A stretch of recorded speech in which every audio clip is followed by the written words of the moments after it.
Maandalizi alianza kwa sababu pia tunajua tuna mchezo mgumu hasa ukizingatia katika hatua ambayo tuko nayo na timu tunayokutana nayo. Kwa hiyo toka tumemaliza mchezo wetu uliopita, maandalizi yalianza siku hiyo ya kujiandaa na mchezo huu.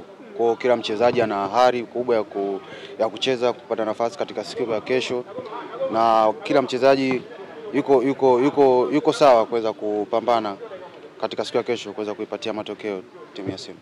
Tunakwenda kukutana na Mbeya City. City ambao wanaonekana wameimarika kweli kweli, hasa wakimondosha mpinzani ambaye kwenye michuano iliyopita alifika mpaka hatua ya finali. Mmejipanga kwa hilo mbele ya Mbeya City? Kwanza ni kweli Mbeya City ni timu ambayo imefanya vizuri na inafanya vizuri kwenye First Division na wamefanikiwa kuitoa timu ngumu Azam. Kwa hiyo tunajua kwamba mechi haitakuwa rahisi, lakini sisi kama wachezaji tumejiandaa vizuri kwa kuweza kupata matokeo. Duchu, mnacheza na timu ambayo inatoka daraja tofauti na nyinyi kidogo. Pengine ujumbe wa mwalimu, maandalizi huwa yanakuwa tofauti kwa sababu mnaenda kucheza na timu ambayo iko daraja ya chini. Ndio, timu kwa daraja la pili so shida, lakini unaangalia Mbeya City wanakaribia wachezaji wao wengi wamecheza ligi kuu na wengi wazoefu katika ligi ya Tanzania. Kwa hiyo usitarajie mechi inaweza kaa rahisi au kwamba kwa kuwa ni Mbeya City tunacheza na Simba basi sisi Simba hatujajiandaa kwa tunacheza na Mbeya City. Hapana.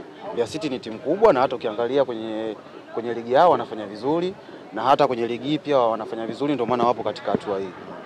Intensity mara nyingi huwa inakuwa tofauti na mmetoka kwenye mechi yenye intense kubwa kidogo. Na hongera kwa kufanikiwa kutinga kwenye nusu finali.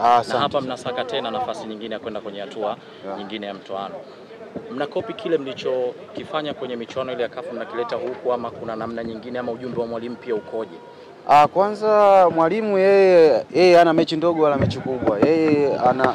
Yeye kwenye maongezi yake na wachezaji anakuambia kabisa kwamba mimi kila mechi kwangu ni finali. Kwa hiyo haijalishi mechi hii nacheza na timu fulani na timu fulani. Yeye kila mechi anataka usiliasi ule.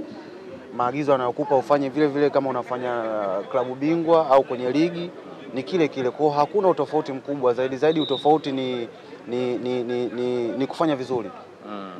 Umecheza kwenye position tofauti kidogo. Mchezo uliopita Tagato ngoja wapo wengine nafasi, maana mna dominate wawili. Wengine anataka ngoja kwa Simba kwanza na wachezaji wengi. Kwa hiyo nadhani kama mtu atakuwa anajisikia uchovu au hata kuwa sawa, mwalimu anaweza akafanya mabadiliko ya kumpanga mchezaji mwingine na ambaye anaweza akacheza vizuri. Duchu, asante.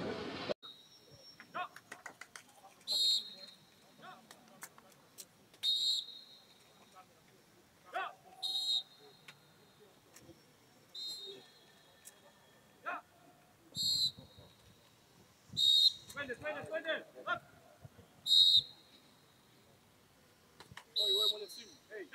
Naomba rudi kule, nataka ni kamera tu. Nimesema kamera sio simu. Sawa. Naomba rudi kule ndani.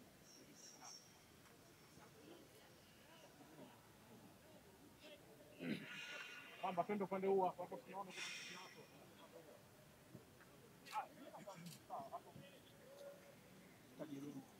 hapo.